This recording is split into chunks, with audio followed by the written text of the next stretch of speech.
The siren was a scream in the cold night air, a familiar sound that, for 20 years, had been Captain Leo Rostova's call to action. But this wail was different. It clawed at a place deep inside him, a place he had buried beneath 2 decades of smoke, ash, and disciplined courage. His truck, Engine 112, rounded the corner of Ainsley and 4th, and that's when he saw it. The dispatcher had said structure fire, not judgment. Flames, angry and orange, were not just in the building, they were consuming it, roaring into the sky, crowning the night in a halo of terror. They licked at the slate roof and poured from the tall arched windows, turning panes of stained glass into exploding jewels of shrapnel.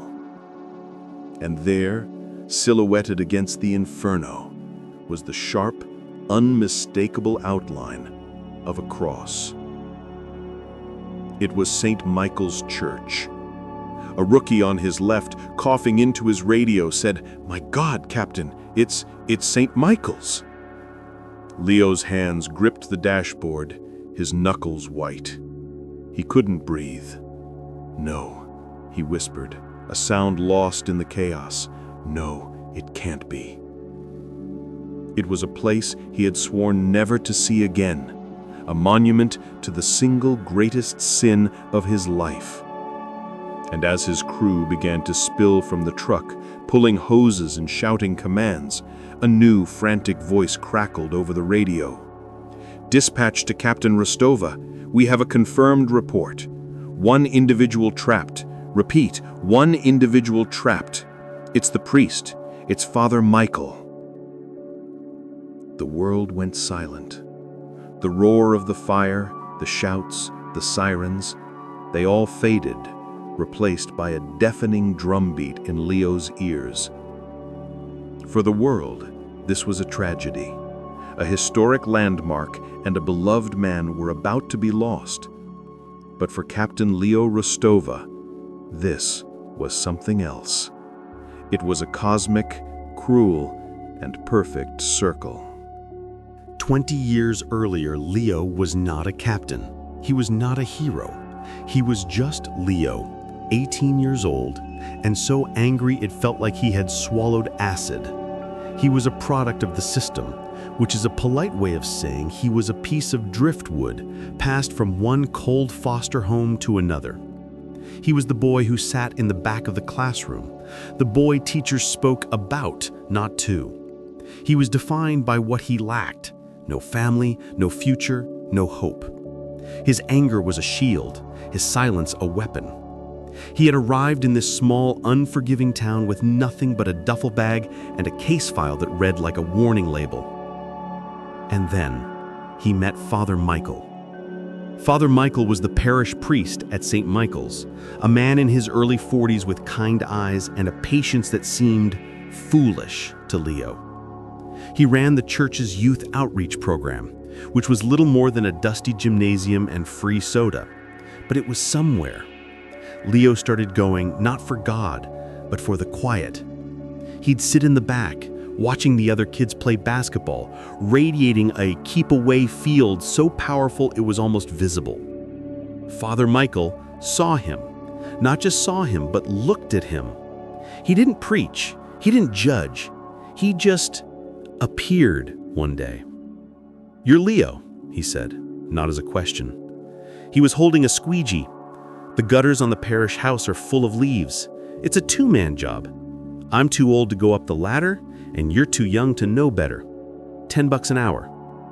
It was a statement, an assumption of partnership. Leo, suspicious of all kindness, found himself agreeing. For 6 months, Leo worked at St. Michael's. He swept the sanctuary floors, his footsteps echoing in the vast holy silence.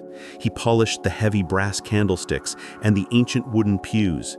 He learned the smell of old hymnals, beeswax, and the faint, sweet scent of incense that clung to everything. He never prayed, He never knelt, but in the quiet, methodical work, the rage inside him began to quiet. It didn't disappear, but it went dormant. Father Michael would work alongside him, telling him stories about the stained glass windows, about the history of the town, about fishing. He was teaching him, not about God, but about what it felt like to be seen by another human being. It was the closest thing to a father he had ever known. And then, the betrayal. It wasn't Father Michael. It was Mrs. Petrov, the church administrator, a stern woman who believed piety was best measured by suspicion. A small canvas bag of donation money intended for the homeless shelter went missing from her office, about $300. She found Leo alone in the sacristy, cleaning the chalices. She didn't ask, she accused. "The Father may be blind to you, boy, but I am not. Where is it?" Leo's world, the fragile new world he was just starting to trust, shattered. He denied it, of course, but the denial of a boy like Leo, a foster kid, an outsider, carries no weight against the word of a woman like Mrs. Petrov. "I didn't take your money," he shouted, his old anger returning like a wave of fire. "Of course you did," she said, her voice dripping with the certainty of his guilt. "It's what your kind does." He was fired, not by Father Michael, who was away at a conference, but by her. "Don't come back," she'd said. That night, Leo sat in the cold, damp room he rented. He was disposable. He always had been. Father Michael, the church, the quiet, it was all a lie. They were just like all the others. They'd pretend to care right up until the moment they threw you away. The anger was back, the acid. He wanted to hurt them, to make them feel as small and as dirty as they made him feel. He wanted to destroy the place that had made him believe for just a second that he wasn't worthless. He went to the gas station. He bought a small red can. He didn't go to the main church. He went to the parish house, to her office, where the accusation had happened. He pried open a window. The smell of polish and old paper hit him. He poured the gasoline. His hand wasn't shaking. It was steady. But fire has its own will. He hadn't accounted for the old wiring, for the dry, ancient wood, for the wind coming off the river. He lit the match. He intended to scorch an office. He ended up gutting the entire parish wing and scorching the wall of the main sanctuary. The whoosh of the flame was a sound he would never forget. The immediate sickening realization.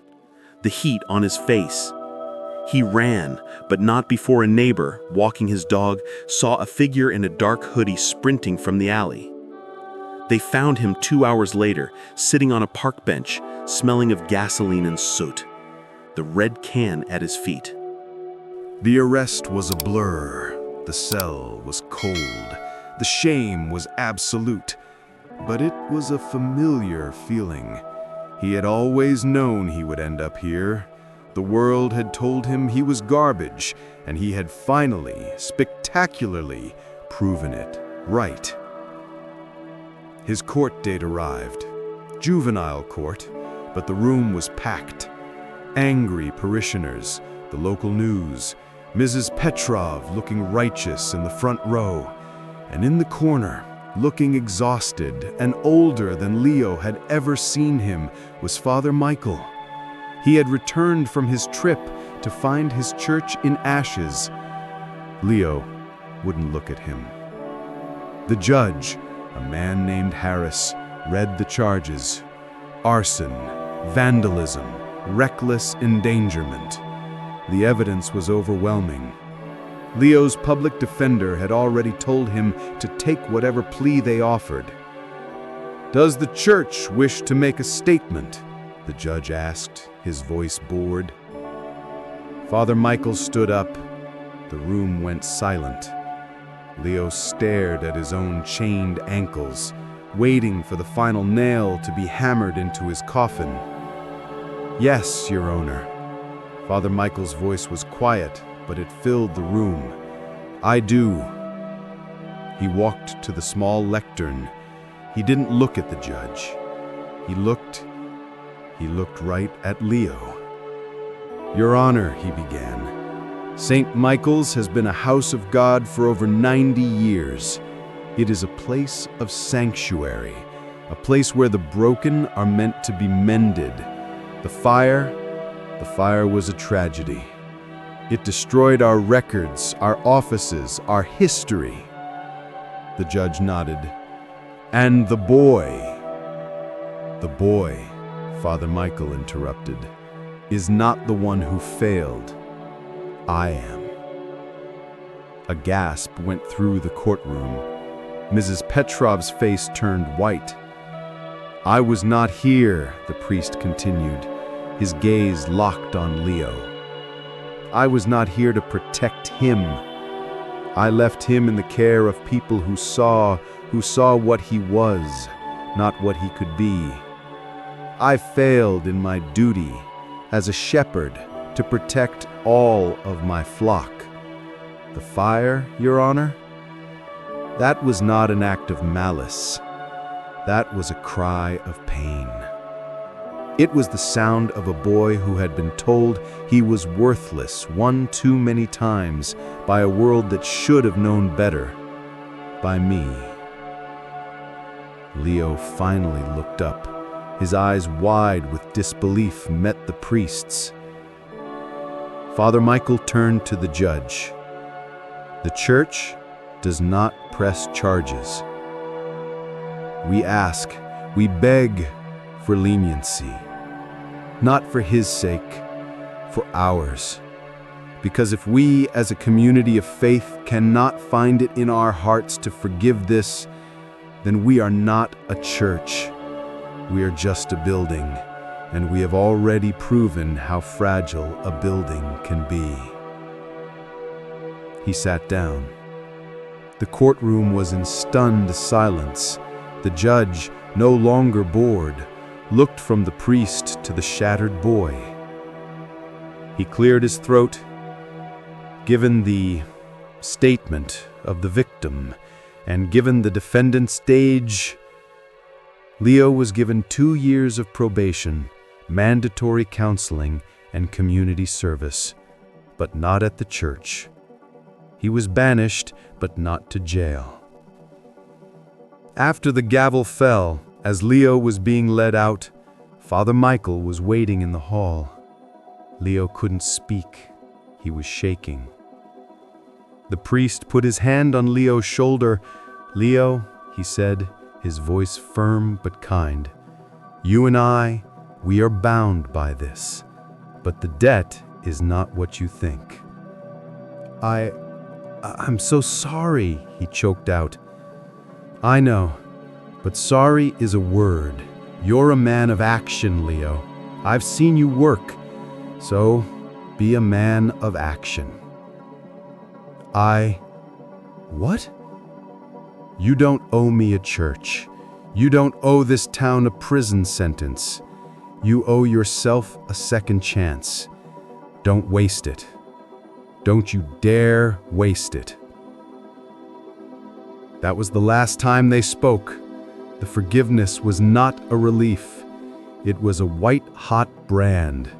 It was a burden of grace, a debt so profound it could never be repaid. It was worse than any prison sentence. It was a responsibility. Leo left town the day his probation ended. He couldn't stay. Every street corner, every person who looked at him was a reminder. He carried the priest's words with him, a heavy stone in his pocket. Don't waste it. He drifted. He worked construction in Ohio. He was a long-haul trucker in Texas. But the smell of smoke, it never left him.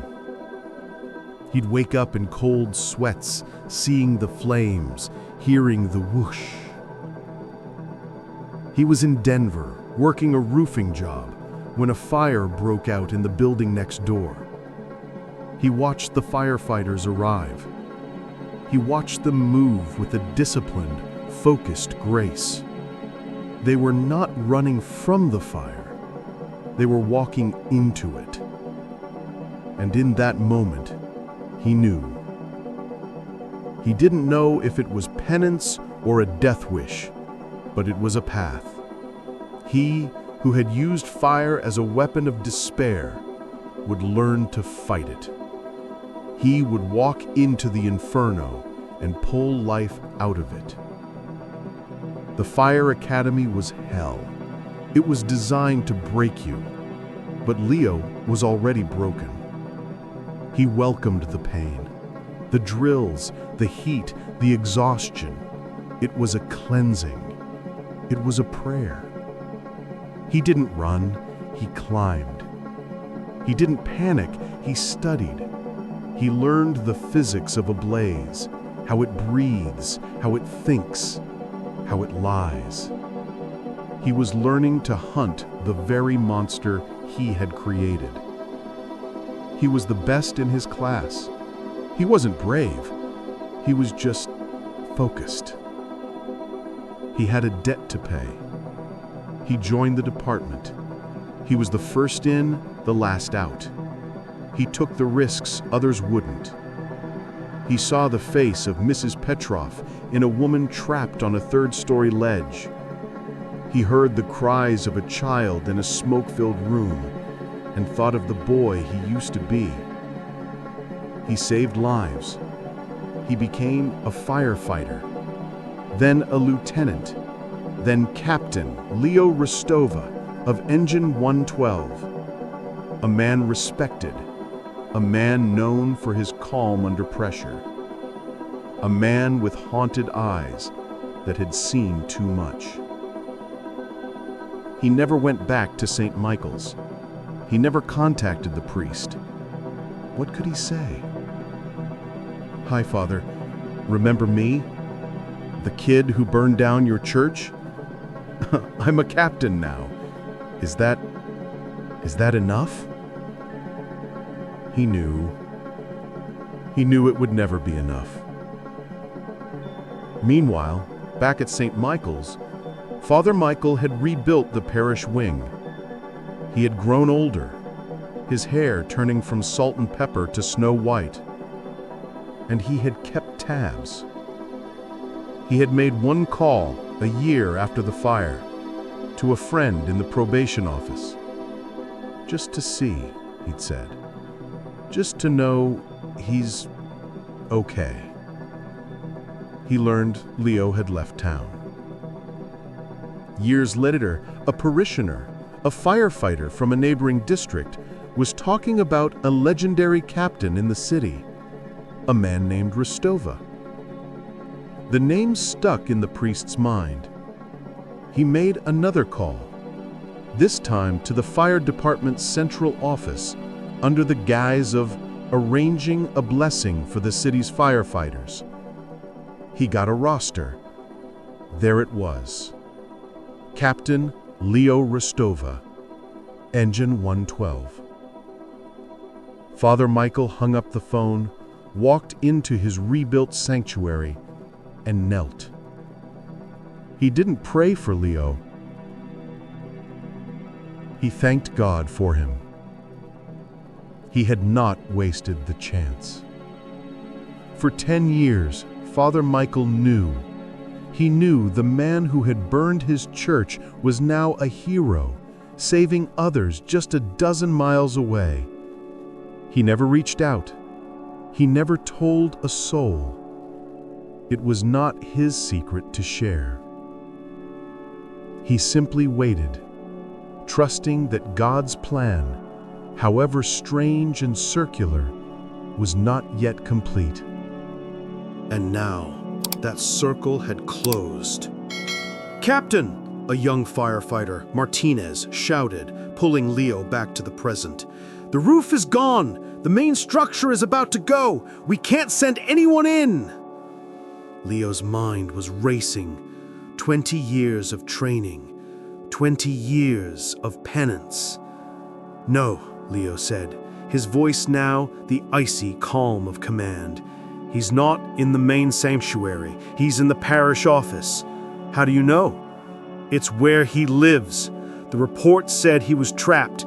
He's on the second floor, back corner, the old rectory rooms. The place I never burned. The place he rebuilt." "Captain, that's a negative. The stairwell is compromised." Leo looked at the building not as a firefighter, but as the boy who used to sweep its floors. He knew a way. The garden, he said, half to himself. "The sacristy. There's a back stairwell made of stone. It was built in 1902. It'll hold." He grabbed his axe and a halligan. "Martinez, get a line to that back door. Vent the north windows, now." He turned to his crew. "I'm going in. I know the way." It was a double meaning, and the only one who understood it was him. He slammed through the back door. The smoke was a solid, blinding wall, but Leo didn't need to see. He moved by memory. 10 steps to the landing. The floors here are oak. They'll hold. He climbed the stone steps, the heat blistering his suit. He was walking back into his sin. The air was a toxic soup. His air pack alarm began to chime. He was on borrowed time. He burst into the second floor hallway. It was an inferno. The fire had breached the firewall. "Father!" he roared, his voice muffled by the mask. "Father Michael!" He heard a cough to the left. He found him. Father Michael, now 60, frail and coughing, was not in his bed. He was on the floor in his office, trying to drag a heavy, wooden chest. "Father!" Leo grabbed him. The priest looked up, his eyes wide with terror and confusion. "We have to go, now!" Leo yelled. "No!" the priest choked, his voice a rasp. "The records! The baptismal records! The history! I can't lose it! Not again!" The irony was acidic. The priest was trying to save the very history Leo had tried to destroy. "It's just paper, Father!" Leo screamed, pulling him. "It's not!" the priest cried, clinging to the chest. It's the people! Their lives!" The building groaned, a sound from a dying beast. The floor shuddered. Leo looked at the old man, his heart breaking. This was the man who had saved him. "Okay," Leo said. "Okay." He unclipped the chest from the priest's grip. "I'll get the chest. You get on my back." "What?" "No. Leo, Now, Father!" It was the first time he had said his own name in this church in 20 years. The priest, recognizing the voice under the mask, his eyes widening, did as he was told. Leo looped the priest's arms around his neck, grabbed the chest with one hand, his axe in the other, and stood. The weight was crushing. "This time, we're both getting out." He moved back into the hallway. It was a tunnel of flame. A massive, burning beam from the roof crashed down, blocking the stone stairwell. They were trapped. It's over," Father Michael whispered, his breath hot on Leo's neck. It's okay, son. You're here. It's poetic." "Poetic isn't good enough," Leo roared. He saw a window at the end of the hall, the one that overlooked the garden. He charged. He didn't know if they would survive the jump. He just knew they wouldn't die in the fire. He reached the window, used his axe to smash the rest of the glass, and looked down. 2 stories. Martinez and his team, having heard the crash, were below, aiming the hose. "Martinez, ladder, now!" "It'll never make it, Captain." "Then brace for impact." He looked at the priest. "Tuck your head, Father. This is going to hurt." "Leo, wait!" Leo didn't wait.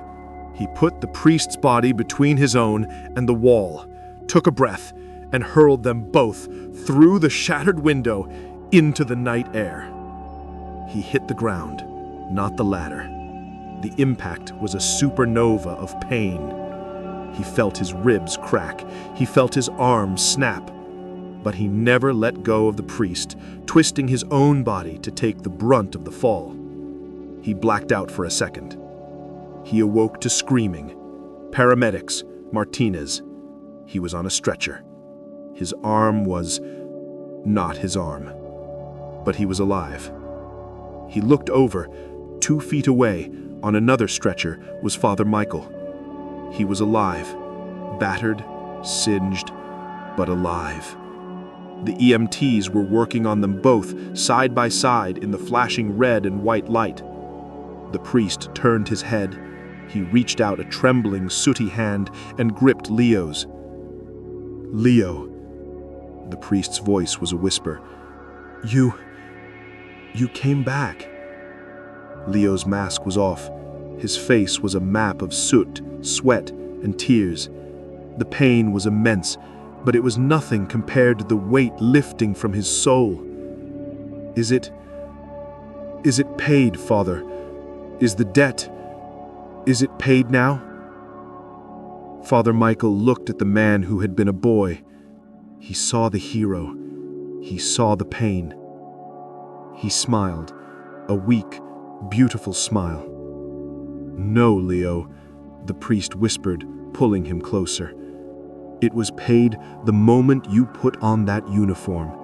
It was paid the first time you saved a life.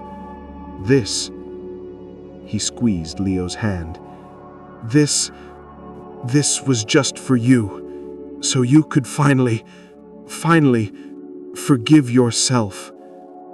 A new sound filled the air. It was not the roar of the fire. It was not the wail of the siren. It was the sound of Captain Leo Rostova, a man redeemed by the very flames that had once defined him, finally, after 20 long years, letting it all go.